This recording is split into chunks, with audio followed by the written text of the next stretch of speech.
ASN itu kan ini sudah action nih, tapi aku masih minta perbaiki beberapa packaging,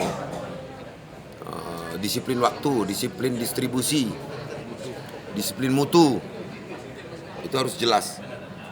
Jadi ndak ada setelah MOU ini terus ada keterlambatan pengiriman karena sistem keuangan atau nggak ada itu. Harus tepat waktunya, misalnya tanggal tertentu ya tanggal tertentu terus gitu. Berasnya Masalah rapel itu bisa di depan bisa di ujung. berasnya untuk ASN aja atau Premium untuk honorer juga yang terdata, honorer yang terdata di Pemprov.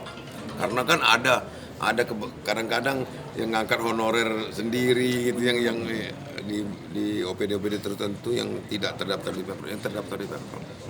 itu katanya ada perubahan Pak, itu sekarang dapatnya berapa Pak? Enggak, bukan perubahan yang kemarin itu. Justru ada yang overlap. Jadi satu kepala 10 kilo. Kalau dia berkeluarga 20.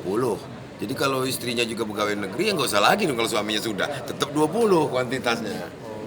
Gitu loh, nggak ada yang berubah itu. Jadi kelasnya itu kelas premium. Bukan kelas acak atau kelas sembarang, enggak. Beras premium. Kalau tidak baik, ASN boleh kembalikan gitu. Berhak menolak.